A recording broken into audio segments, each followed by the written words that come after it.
बिस्मिल्लाहिर्रहमानिर्रहीम अल्हम्दुलिल्लाहि रब्बिल आलमीन वस्सलातु वस्सलामु अला सय्यिदिल अंबिया'i वल मुरसलीन व अला आलिहि व अस्हाबिहि अजमाइन व अला कुल्लि मन तबिअहुम व दआ बिदअवतिहिम इला यौमिद्दीन।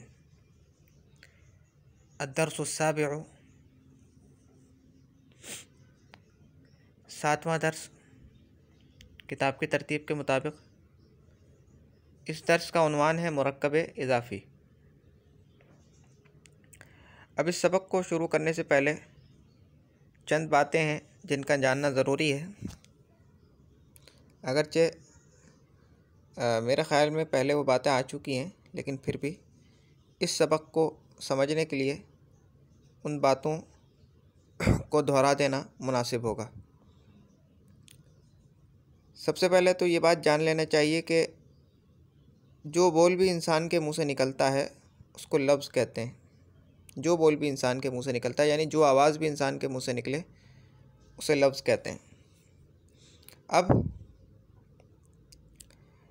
लफ्ज़ का या तो कोई माना होगा, यानी वो जो लफ्ज़ इसके मुंह से निकला है इंसान के मुंह से, या तो वो मानादार होगा, यानी उसका कोई माना होगा, या फिर वो बेमाना लफ्ज़ होगा, उसका कोई माना नहीं होगा। ठीक है। मानादार लफ्ज़ को लफ्ज़ मौजू कहते हैं और बेमाना लफ्ज़ को लफ्ज़ मुहमल कहते हैं। आगे हमारी जितनी भी बहस होगी वो सारी लफ्ज़ मौजू से होगी। लफ्ज़ मुहमल क्योंकि बेमाना लफ्ज़ है, इसलिए उससे बहस हम करना भी चाहें तो नहीं कर सकते। लफ्ज़ मौजू की दो किस्में हैं, मुफ़रद और मुरक्कब। मुफ़रद वो अकेला लफ्ज़ है जो एक माना बताए। यहाँ एक बात समझ लेनी चाहिए कि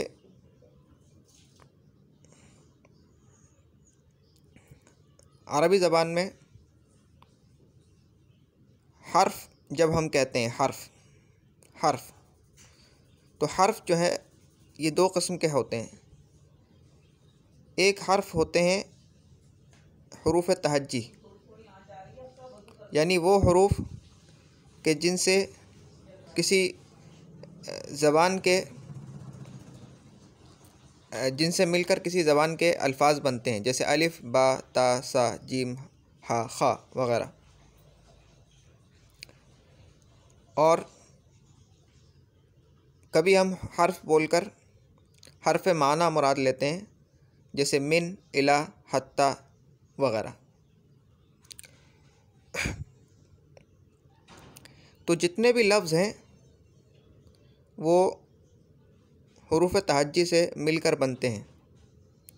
तो मैंने मुफ़रद की तारीफ़ में ये नहीं कहा कि वो अकेला हर्फ है, बल्कि मैंने कहा कि वो अकेला लफ्ज़ है जो एक माना बताता है। जैसे मिसाल के तौर पर किताब ये अकेला लफ्ज़ है, यानी एक लफ्ज़ है, किसी दूसरे लफ्ज़ के साथ जुड़ा हुआ नहीं है। लेकिन अगर इसी किताब में देख लिया जाए तो एक काफ है, एक ता है और एक अलिफ है और एक बा है, यानी ये चार हुरूफ तहज्जी से मिलकर बना है, तो अकेला तो नहीं रहा। तो हमने ये नहीं कहा कि मुफ़रद वो अकेला हर्फ है, बल्कि हमने कहा कि वो अकेला लफ्ज़ है, याद रखना। और लफ्ज़ जो है वो हुरूफ तहज्जी से मिलकर बनता है। तो मुफ़रद वो अकेला लफ्ज़ है जो एक माना बताए। मुफ़रद को कलिमा भी कहते हैं, कलिमा। ठीक है, मुफ़रद और कलिमा ये एक ही चीज़ के दो नाम हैं। मुफ़रद वो अकेला लफ्ज़ है जो एक माना बताए। मुफ़रद की तीन किस्में हैं, इस्म,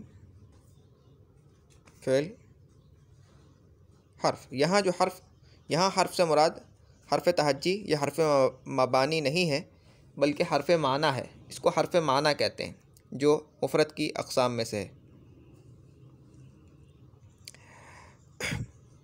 इस्म वो कलिमा है कि जिसके माना दूसरे कलीमे के मिलाए बगैर मालूम हो जाए और उसमें 3 ज़मानों में से कोई ज़माना न पाया जाता हो। फ़िल वो कलीमा है कि जिसके माना दूसरे कलीमे के मिलाए बगैर मालूम हो जाए और उसमें 3 ज़मानों में से कोई ज़माना भी पाया जाता हो। और हर्फ वो कलीमा है कि जिसके माना दूसरे कलीमे के मिलाए बगैर मालूम नहीं होते और उसमें ज़माना भी नहीं पाया जाता। अब 2 या ज़्यादा मुफ़रदों को मिलाकर एक मुरक्कब बनता है। यानी मुरक्कब अपनी ज़ात में कोई चीज़ नहीं है, बल्कि यही 2 मुफ़रद या 2 से ज़्यादा मुफ़रद जब आपस में मिलते हैं तो एक मुरक्कब बनाते हैं। ठीक है, तो एक मुफ़रद का दूसरे मुफ़रद के साथ मिलकर मुरक्कब बनाना, इस अमल को तरकीब कहा जाता है और तरकीब के नतीजे में हमें एक मुरक्कब हासिल होता है। मिसाल के तौर पर मुफ़रद जमा मुफ़रद।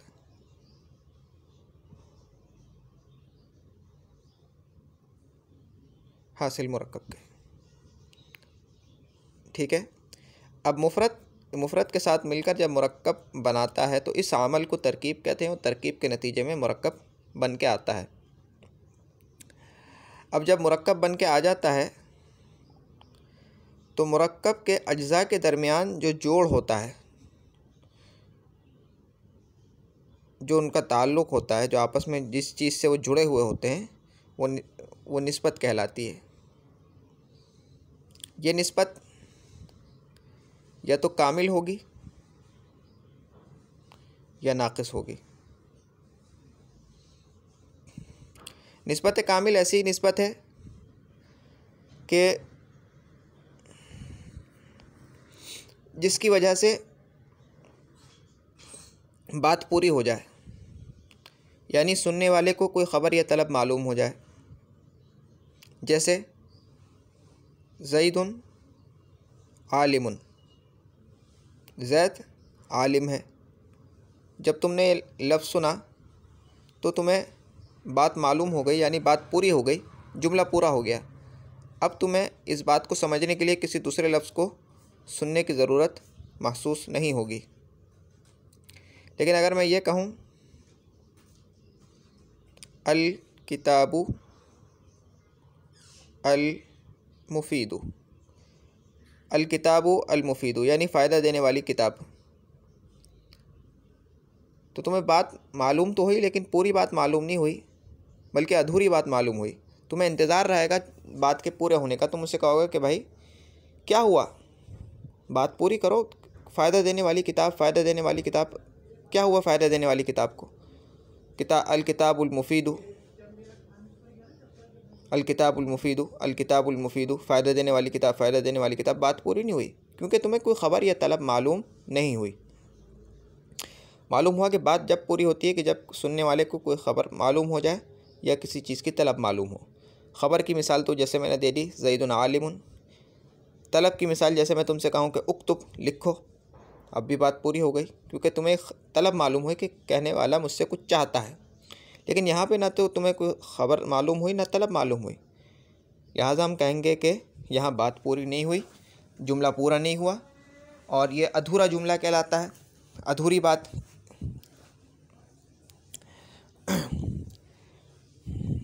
तो जिस निस्बत की वजह से कोई ख़बर या तलब मालूम होती है तो ऐसी निस्बत को यानी हम निस्बत कामिल कहते हैं।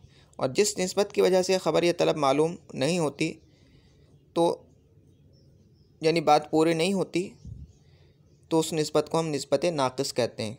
कामिल का माना पूरा, नाक़िस का माना अधूरा। क्योंकि बात अधूरी रह जाती है उसमें नाक़िस में, तो हम उसको निस्बत नाक़िस कहते हैं। या निस्बत नाक़िसा कह लो, निस्बत नाक़िसा या निस्बत कामिला।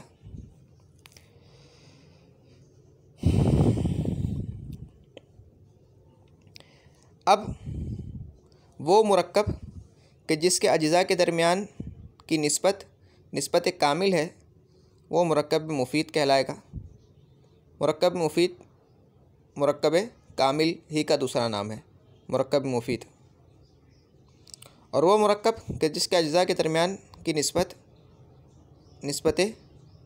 नाक़िस है, वो मुरक्कब नाक़िस कहलाएगा, या मुरक्कब गैर मुफीद कह लो। मुरक्कब मुफीद का कुछ बयान और मुरक्कब नाक़िस यानी मुरक्कब गैर मुफीद का भी कुछ बयान पिछले अस्बाक़ में हो चुका है। मुरक्कब मुफीद वो मुरक्कब होता है कि जिससे हमें कोई ख़बर या तलब मालूम होती है। तो यहीं से हमें मालूम हो गया कि मुरक्कब मुफीद की भी दो किस्में हैं, यानी जुमले की। मुरक्कब मुफीद को जुमला भी कहते हैं। तो जुमला है ख़बरिया, जुमला है ख़बरिया यानी जिससे हमें कोई ख़बर मालूम हो, और जुमला है इंशाइया जिससे हमें कोई तलब मालूम हो। ठीक है। इसी तरीक़े से मुरक्कब नाक़िस जो है, मुरक्कब नाक़िस इसकी दो किस्में हैं, इसकी भी दो किस्में हैं।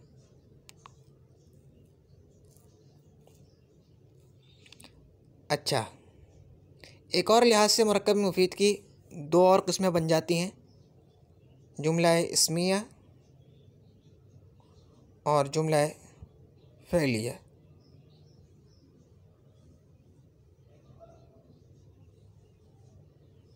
जुमला इस्मिया जिसका पहला जुज़ इस्म हो, और जुमला फ़ेलिया जिसका पहला जुज़ फ़ेल हो। ठीक है। मुरक्कब नाक़िस की दो किस्में हैं, एक है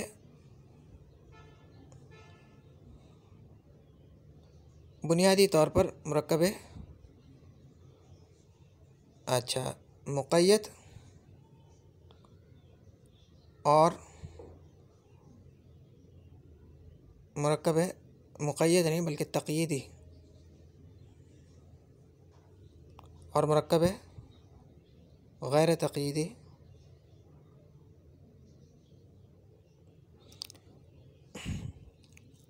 तक़यीद कहते हैं क़ैद लगाना, यानी एक चीज़ को दूसरी चीज़ के साथ जोड़ देना, ख़ास कर देना।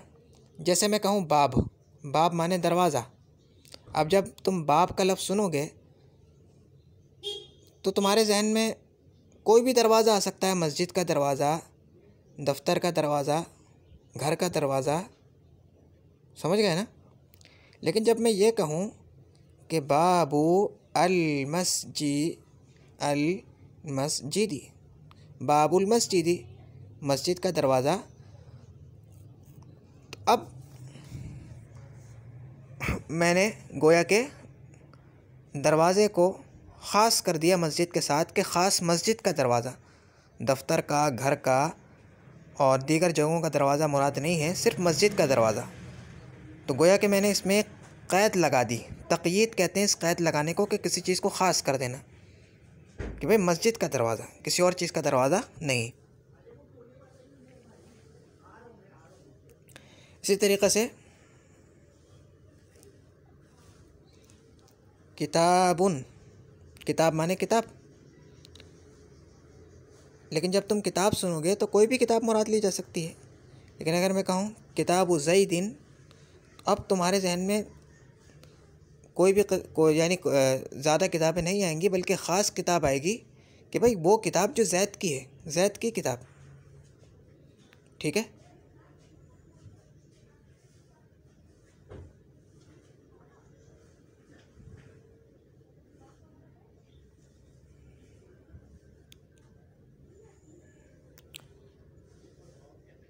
ठीक है। बाबुल मस्जिद किताबु ज़ैदिन। एक और मैं मिसाल देता हूँ।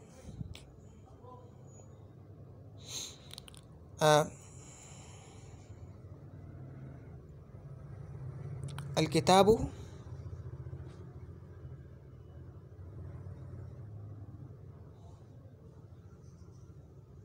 अल मुफीदु। ठीक है। एक और मिसाल दे देता हूँ।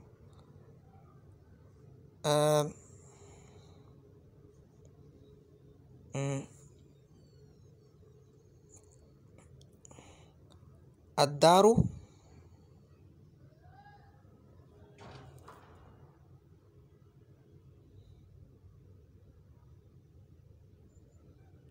चलिए ज़रा वो हो जाएगी।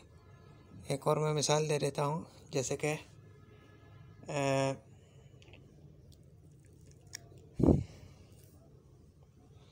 ठीक है,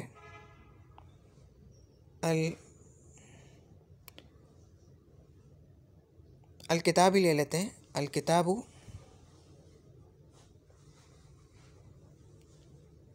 अल अस्वदु, अल किताबुल अस्वद। ठीक है, जब मैंने कहा अल किताब, तुम्हारे जहन में कोई ख़ास किताब नहीं आएगी, बल्कि कोई सी भी किताब आ सकती है। लेकिन जब मैं कहूँ अल किताबु अल मुफीदु, यानी फ़ायदेमंद किताब, फ़ायदा देने वाली किताब, तो अब तुम्हारे जहन में एक ख़ास तसव्वुर आ जाएगा कि हाँ भाई वो चीज़ मुराद है जो फ़ायदा देने वाली किताब है। हर किताब मुराद नहीं है, बल्कि फ़ायदा देने वाली किताब। तो गया कि मैंने ख़ास कर दिया उसको।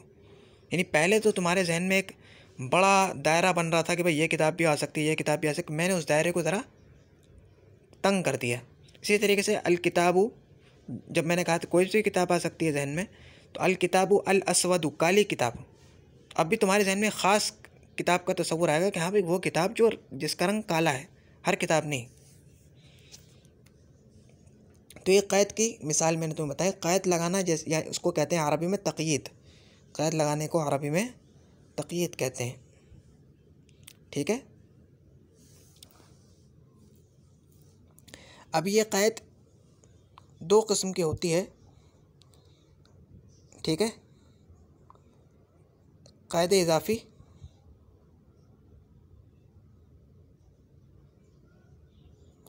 इसको क़ैद इज़ाफ़ी,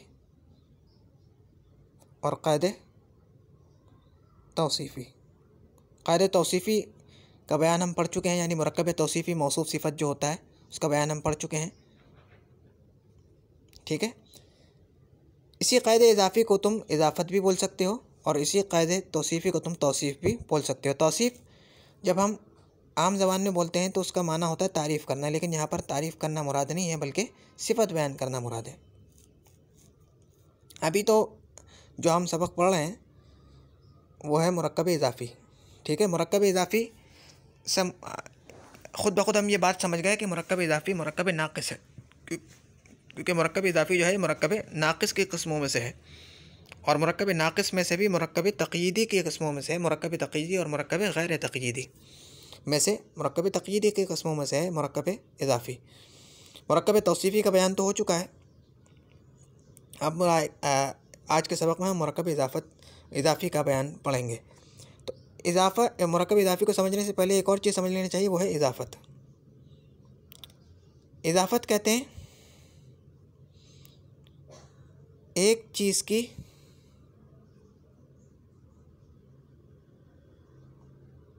दूसरी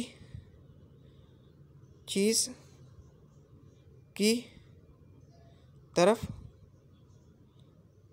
निस्बत करना। एक चीज़ की दूसरी चीज़ की तरफ निस्बत करने के भी फ़लाँ चीज़ फ़लाँ की है।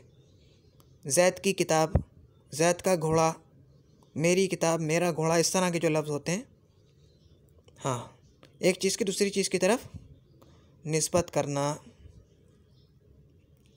समझ गए?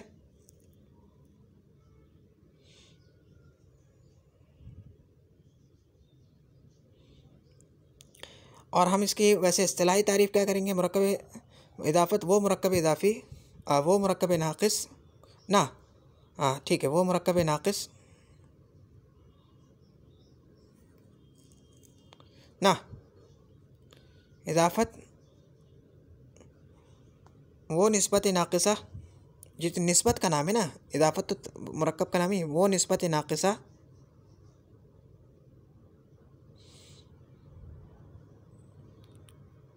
जिसमें एक चीज़ की दूसरी चीज़ की तरफ निस्बत की जावे। देखो, पहले निस्बत नाक़िसा में निस्बत से मुराद कुछ और है, और यहाँ जो निस्बत है ना, ये दूसरी वाली निस्बत, इससे मुराद है एक चीज़ को दूसरी चीज़ की से ताल्लुक़ जोड़ना, उसका ताल्लुक़ जोड़ना, उससे रिश्ता कायम करना। जैसे मेरी किताब, मेरा भाई, मेरा बहन, इस तरह करके वो ये निस्बत यहाँ पे अलग मुराद है और यहाँ वाली निस्बत से माना अलग है।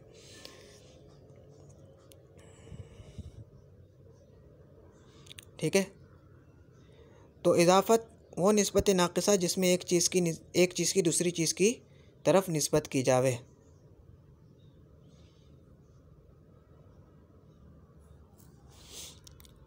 मिसाल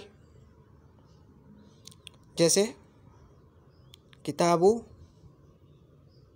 ज़ैदिन, मिसालें मैं लिख देता हूँ पहले। क़लमु मुहम्मदिन,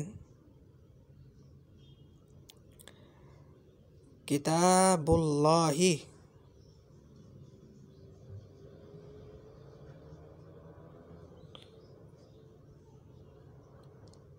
अब्दुल्लाहि,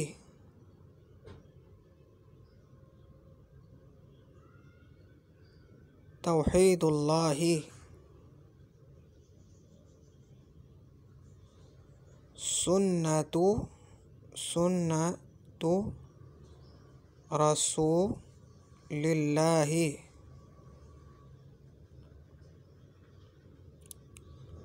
ये सारी मुरक्कब इज़ाफ़ी की मिसालें हैं।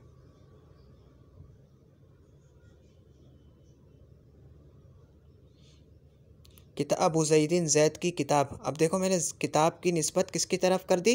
ज़ैद की किताब, ज़ैद की तरफ। अब्दुल्लाहि, अब्द माने ग़ुलाम, अल्लाह माने अल्लाह, तो मैंने अब्द की निस्बत किसकी तरफ कर दी? अल्लाह की तरफ, यानी आप अल्लाह का ग़ुलाम। क़लमु मुहम्मदिन, मोहम्मद का क़लम। तौहीदुल्लाहि, अल्लाह की तौहीद। किताबुल्लाहि, अल्लाह की किताब। सुन्नतु रसूलिल्लाह, रसूलुल्लाह सल्लल्लाहु अलैहि वसल्लम की सुन्नत।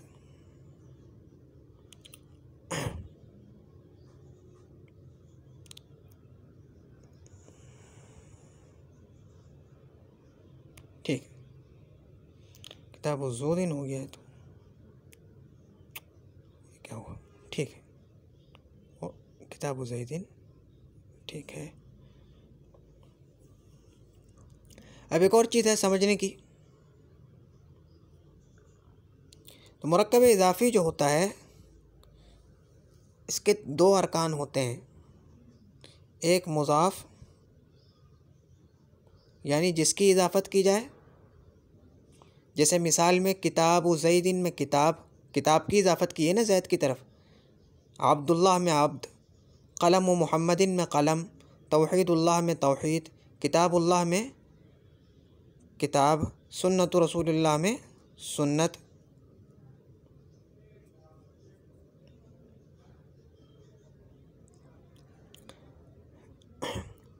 तो मुज़ाफ़ कहते हैं मुरक्कब इज़ाफ़ी के उस जुज़ को जिसकी निस्बत की जाती है।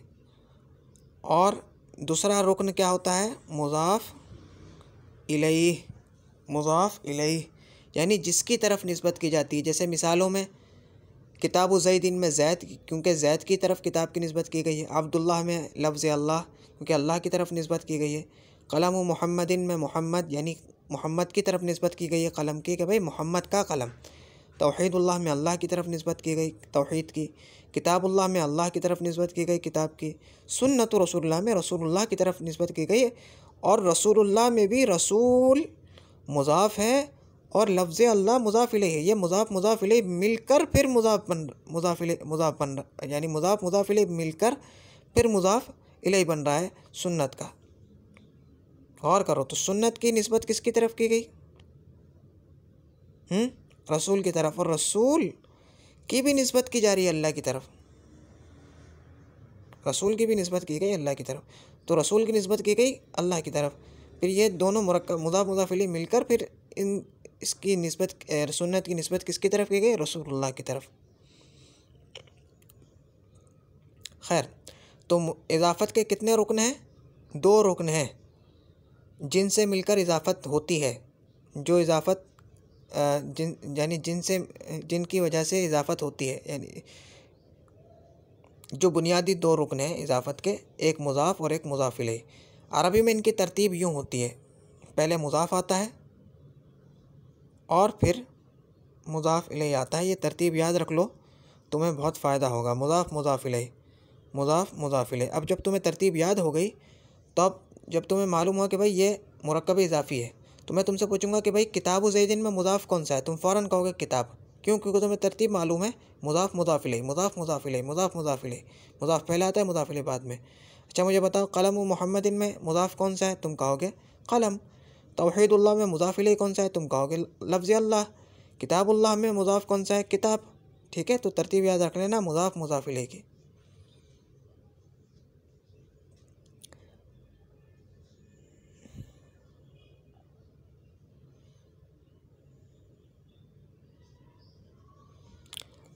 तो जितना कुछ ज़रूरी था आज के सबक को समझने के लिए, तख्ता मश्क पे वो समझाने की कोशिश की है।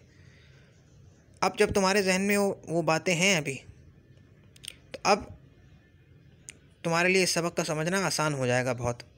सबक शुरू करते हैं। मुरक्कब इज़ाफ़ी, पहला नुक्ता। मुसन्निफ़ रहमतुल्लाहि अलैह ने अपनी मख़सूस आदत के मुताबिक इस सबक को भी नुकात पर तक़सीम किया है। फरमाते हैं, जिस मुरक्कब में दोनों जुज़ इस्म हो और पहला दूसरे की तरफ मंसूब हो, मंसूब से मुराद उसकी निस्बत की गई हो, निस्बत से मुराद तो तुम समझ गए ना, उसकी निस्बत की गई हो, उसे मुरक्कब इज़ाफ़ी कहते हैं। दोबारा पढ़ देता हूँ। जिस मुरक्कब में दोनों जुज़ इस्म हो, जिस मुरक्कब में दोनों जुज़ इस्म हो और पहला, ज़रूरी नहीं है कि दोनों जुज़ इस्म हो, अक्सर होगा, अक्सर के हिसाब से कहा ये। तो जिस मुरक्कब में दोनों जुज़ इस्म हो, पहला दूसरे की तरफ, यानी पहला जुज़ दूसरे जुज़ की तरफ मंसूब हो, उसे मुरक्कब इज़ाफ़ी कहते हैं। भाई जो हिस्सा यानी जो जुज़ यानी जो टुकड़ा मुरक्कब इज़ाफ़ी का दूसरे जुज़ की तरफ मंसूब होता है, उसे क्या कहते हैं, मुज़ाफ़। और जिसकी तरफ मंसूब होता है उसको मुज़ाफ़ इलैहि कहते हैं। मसलन किताब ज़ैदिन, ज़ैद की किताब। ख़ातम फ़िद्दतिन, चांदी की अंगूठी। माउन नहरी, नहर का पानी। किताब ज़ैदिन में किताब मुज़ाफ़ है और ज़ैदिन मुज़ाफ़ इलैहि है। ख़ातम फ़िद्दतिन में ख़ातम माने अंगूठी और फ़िद्दतिन माने चांदी, यानी चांदी की अंगूठी।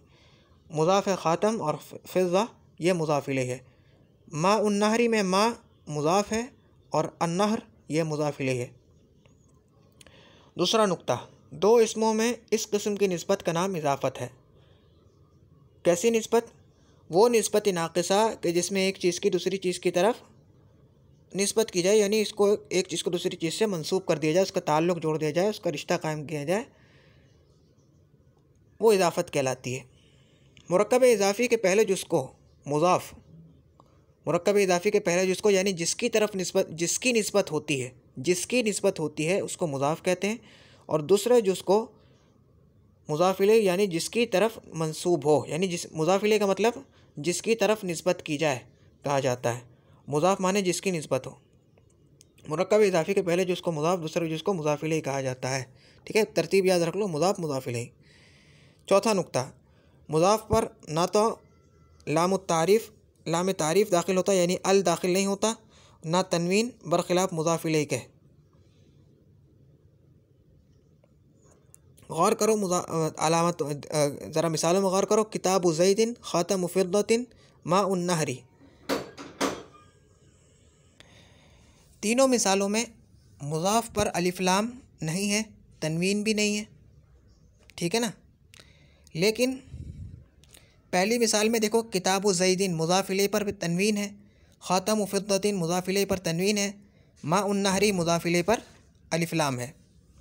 तो मुज़ाफ़ इलैहि पर अलिफ लाम भी आ सकता है और तनवीन भी आ सकती है, लेकिन मुज़ाफ़ पर अलिफ लाम और तनवीन दोनों दाखिल नहीं हो सकते। ये बात याद रख लेना, मुज़ाफ़ पर ना तो अलिफ लाम दाखिल होगा ना तनवीन दाखिल होगी, मुज़ाफ़ इलैहि पर दोनों आ सकते हैं। पाँचवा नुक्ता, मुज़ाफ़ इलैहि हमेशा मजरूर होता है। मुज़ाफ़ इलैहि हमेशा मजरूर होगा, याद रख लें। देखो, किताब ज़ैदिन, ख़ातम फ़िद्दतिन, माउन नहरी, मुज़ाफ़ इलैहि हमेशा मजरूर होगा। मैंने जैसे तुम्हें बताया था कि अरबी ज़बान में बाज़ कलिमात होते हैं कि उनकी वजह से दूसरे कलिमे के आखिर में तब्दीली आती है और ये तब्दीली इराब कहलाती है। और जिस कलिमे के आखिर में तब्दीली आए उसको मुअरब कहते हैं। और ये तब्दीली जो है वो तीन किस्म की होती है, रफ़्अ, नस्ब और जर। उमूमन जो जर वाली तब्दीली होती है उसको ज़ेर से ज़ाहिर किया जाता है, कसरे से ज़ाहिर किया जाता है। ठीक है, तो मुज़ाफ़ इलैह हमेशा मजरूर होता है, यानी हालत जर्री में होता है, जर वाली हालत में होता है। मुज़ाफ़ हमेशा मुज़ाफ़ इलैह से पहले आता है। तरतीब यह है कि भाई मुज़ाफ़ मुज़ाफ़ इलैह, मुज़ाफ़ मुज़ाफ़ इलैह, मुज़ाफ़ पहले आएगा, मुज़ाफ़ इलैह बाद में। ये तो था छठा नुक्ता। सातवां नुक्ता, मुरक्कब इज़ाफ़ी भी मुरक्कब तौसीफ़ी की तरह पूरा जुमला नहीं होता, क्योंकि वो मुरक्कब नाक़िस होता है और मुरक्कब नाक़िस से बात पूरी नहीं होती, जुमला नहीं होता। जुमला तो मुरक्कब कामिल को कहते हैं ना, मुरक्कब मुफ़ीद को कहते हैं, मुरक्कब ताम को कहते हैं। मुरक्कब मुफ़ीद, ताम माने तमाम, कामिल, पूरा। तो मुरक्कब मुफ़ीद को जुमला कहा जाता है और कलाम भी कहते हैं, एक ही चीज़ के तीन चार नाम हैं। तो मुरक्कब इज़ाफ़ी जो है ये मुरक्कब नाक़िस की किस्म है। तो मुरक्कब इज़ाफ़ी और मुरक्कब तौसीफ़ी ये दोनों जुमला नहीं होते, बल्कि जुमले का टुकड़ा बन सकते हैं, पूरा जुमला नहीं होते, क्योंकि वो इनसे हमें ख़बर या तलब मालूम नहीं होती। जुमला तो वो होता है कि जिससे कोई ख़बर या तलब मालूम हो, बल्कि जुमले का जुज़ हुआ करता है। कह रहे हैं कि बल्कि जुमले का जुज़ हुआ करता है। जैसे मा उन नहरी आज़बुन, मा उन नहरी, देखो ये मिलकर एक मज़हब के मुताबिक मिलकर मुब्तदा बन रहे हैं।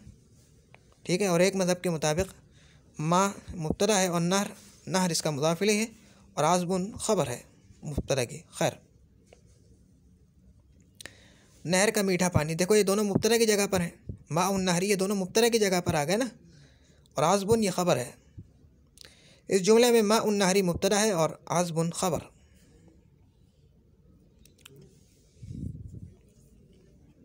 ये जो भी मैंने बात की मज़हब की कि एक मज़हब के मुताबिक, एक मज़हब के मुताबिक, यानी अब इसको छोड़ दो, क्योंकि आगे इस बात में तुम पढ़ोगे तो फिर ये आगे बड़ी किताबों की बात है, इसमें छोड़ दो। बस ये देखो मा उन नहरी ये मुब्तदा की जगह पर है और याज़बुन ख़बर की जगह पर आ गई। तो अब देखो ये जुमले का टुकड़ा तो बन सकता है, बल्कि पूरा जुमला नहीं बन सकता। मुरक्कब नाक़िस जुमले का टुकड़ा बन सकता है, पूरा जुमला नहीं हो सकता।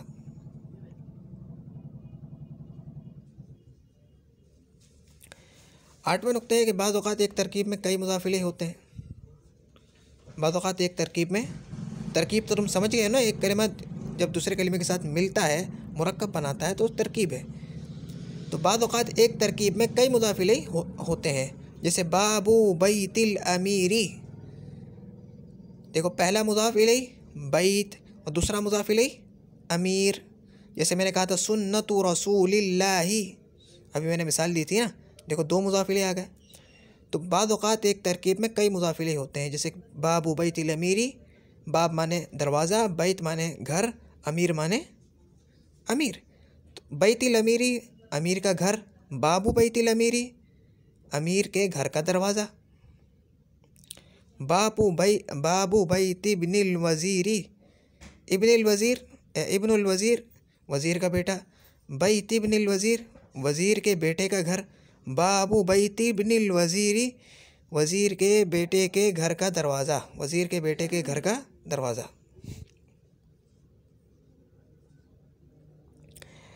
मगर दरमियानी मुज़ाफ़ इलैह अपने माँ बाप के दरमियान के जो मुज़ाफ़ इलैह होते हैं अपने माँ बाप के मुज़ाफ़ हुआ करते हैं, यानी अपने बाद वाले के लिए मुज़ाफ़ होते हैं, इसलिए उन पर अलिफ लाम या तनवीन नहीं लगा सकते। भाई ये बात याद रख लो कि मुज़ाफ़ चाहे शुरू में आए या बीच में आए या आखिर में आए, मुज़ाफ़ अगर वो आखिर में तो नहीं आ सकता, मुज़ाफ़ चाहे शुरू में आए चाहे बीच में आए, अगर वो किसी दूसरे कलिमे के लिए मुज़ाफ़ बन रहा है, अगरचे यानी एक कलिमा अपने से पहले वाले के लिए मुज़ाफ़ इलैह बन रहा है, लेकिन अपने से बाद वाले के लिए अगर वो मुज़ाफ़ बन रहा है, तब भी उस पर अलिफ लाम और तनवीन नहीं आ सकता। तो मुज़ाफ़ पर किसी भी हालत में अलिफ लाम और तनवीन नहीं आता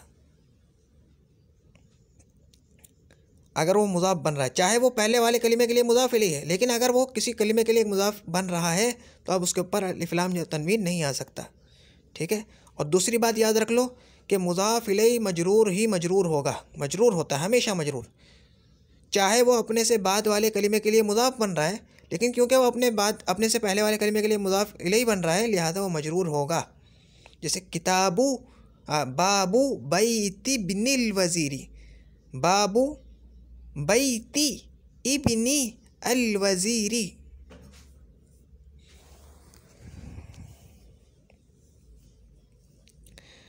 जैसे बाबू बैति अल अमीरी, बैती कहा है, बैतूनी कहा, ठीक है। क्यों बैती कहा? क्योंकि ये अपने से पहले वाले के लिए मुज़ाफ़ इलैह बन रहा है। और बैत पर अलिफ लाम और तनवीन क्यों नहीं है? क्योंकि ये मुज़ाफ़ बन रहा है अपने से बाद वाले के लिए। नवा नुक्ता, पहले सबक में आप पढ़ चुके हैं कि इसमें नकीरा जब मारिफा की तरफ मुज़ाफ़ हो तो वो भी मारिफा हो जाता है। पहले सबक में हमने पढ़ी थी ये बात कि जब इसमें नकीरा इसमें मारिफा की तरफ मुज़ाफ़ हो, इसमें नकीरा इसमें आम को कहते हैं, जिससे कोई आम चीज़ समझ में आती है, कोई ख़ास चीज़ समझ में नहीं आती। इसमें मारिफा जो कोई जिससे कोई ख़ास चीज़ समझ में आती है। तो जब नकीरा मारिफा की तरफ मुज़ाफ़ होता है तो वो भी मारिफा हो जाता है। यानी नकीरा अगर मारिफा की तरफ मुज़ाफ़ होगा तो इस मुज़ाफ़ होने की वजह से वो नकीरा भी मारिफा हो जाएगा। जैसे ग़ुलाम, ग़ुलाम नकीरा है, कोई भी ग़ुलाम, लेकिन जब वो ज़ैद की तरफ मुज़ाफ़ हुआ तो अब वो ख़ास हो गया कि भाई ज़ैद का ग़ुलाम, अब उसमें खुसूसियत आ गई तो मारिफा हो गया। ग़ुलाम और ग़ुलामुर रजुली, अब ये वाला ग़ुलाम ख़ास हो गया।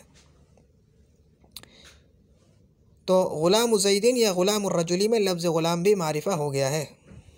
10वां नुक्ता, अरबी में मुज़ाफ़ अपने मुज़ाफ़ इलैह से पहले आता है। ये तरतीब याद रख लो, मुज़ाफ़ मुज़ाफ़ इलैह, इन दोनों के दरमियान कोई लफ्ज़ हाइल नहीं हो सकता। मुज़ाफ़ मुज़ाफ़ इलैह के दरमियान कोई लफ्ज़ बीच में हाइल नहीं हो सकता, यानी बीच में उनके दरमियान नहीं आ सकता। इसलिए मुज़ाफ़ की सिफ़त मुज़ाफ़ इलैह के बाद लाना चाहिए।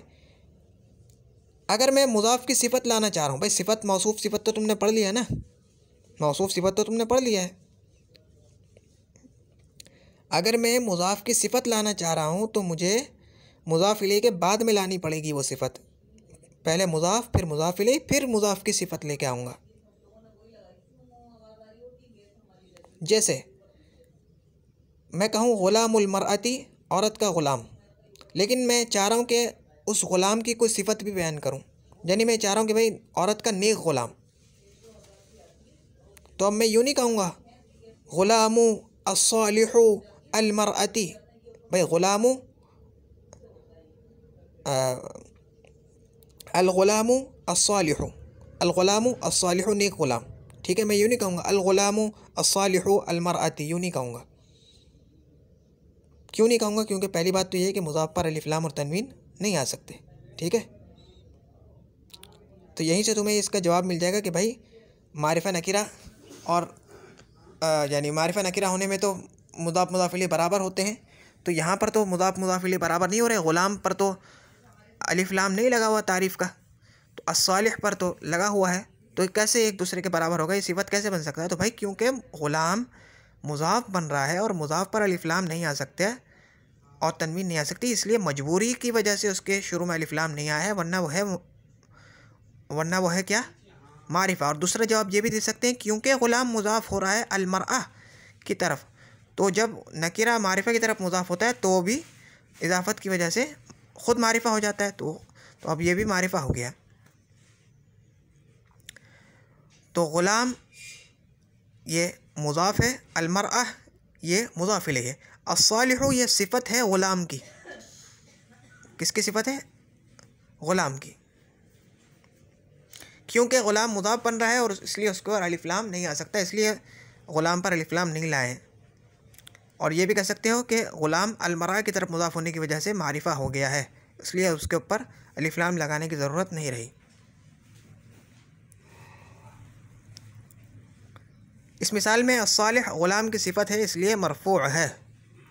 देखो अगर मैं कहता ग़ुलामु अल मरअती अस्सालिहाती, ये अगर मैं कह देता तो अब यहाँ अस्सालिहाती ये मरअह की सिफ़त हो जाती, मरअह माने औरत, ठीक है। तो फ़र्क है। ग़ुलामु अस्सालिहु, देखो रफ़ा नस्ब जर में एक दूसरे के मुताबिक हैं, वाहिद तस्नीया जमा में भी हैं, रफ़ा नस्ब जर में भी हैं, और मुज़क्कर मुअन्नस होने में भी हैं, और मारिफ़ा नकीरा में भी हैं। अच्छा, इसी वास्ते वाहिद है, मुज़क्कर है और मारिफ़ा भी है। ज़ेल में चंद और मिसालें लिखी जाती हैं, हर एक का फ़र्क खूब समझ लो। अच्छा, ये जो मिसालें लिखी गई हैं इससे जो है तुम फ़र्क समझ लोगे। देखो पहली मिसाल है सीधे हाथ से, अल वलदु अर्रजुली अस्सालिहु, वलदु अर्रजुली अस्सालिहु। वलद माने लड़का, रजुल माने मर्द और सालिह माने नेक। वलदुर रजुली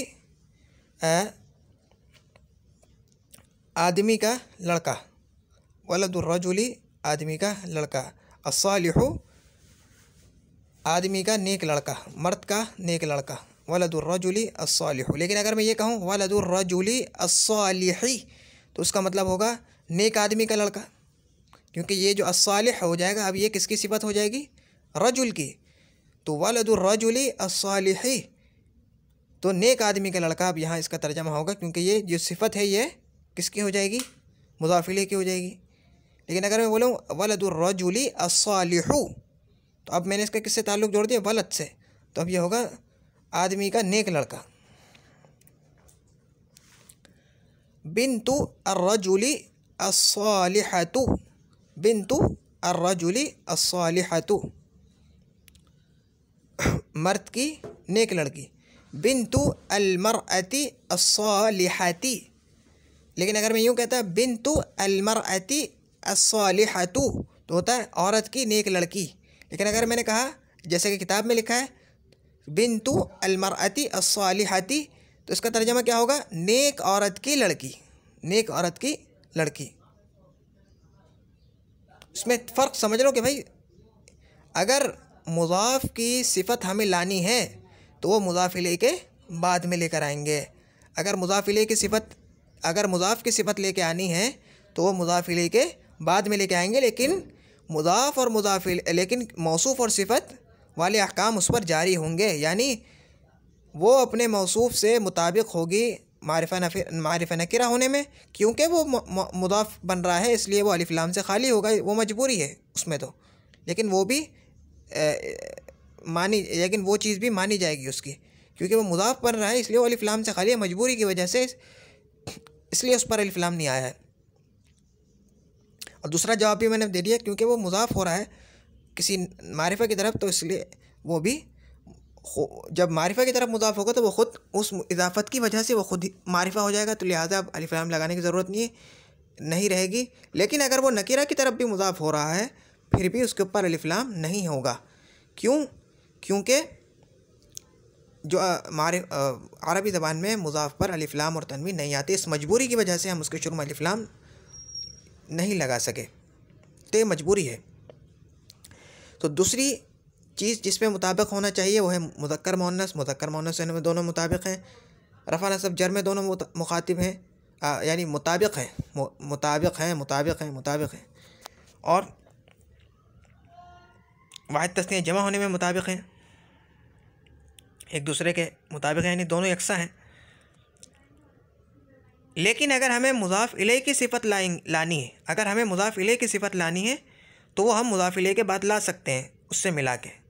वहाँ पे तो कोई चीज़ बीच में हाइल नहीं आ रही ना भाई। मुज़ाफ़ की अगर हमें सिफ़त लानी थी तो बीच में मुज़ाफ़ इलैह आ रहा था, और मुज़ाफ़ इलैह और मुज़ाफ़ के दरमियान, मुज़ाफ़ इलैह के दरमियान बीच में कोई हम चीज़ नहीं लेके आ सकते, इसलिए मजबूरन हमें मुज़ाफ़ की सिफ़त को बाद में लाना पड़ा। लेकिन मुज़ाफ़ इलैह की सिफ़त में तो ये मजबूरी नहीं है ना, तो मुज़ाफ़ इलैह की सिफ़त हम उसके फ़ौरन बाद ला सकते हैं। तो वलदुर रजुली अस्सालिही का मतलब क्या है, वलदुर रजुली अस्सालिही का मतलब होगा कि नेक मर्द का लड़का। वलदु अर्रजुली अस्सालिहु का मतलब होगा मर्द का नेक लड़का। तो इन दोनों के दरमियान फ़र्क कर लेना। आज के सबक का खुलासा,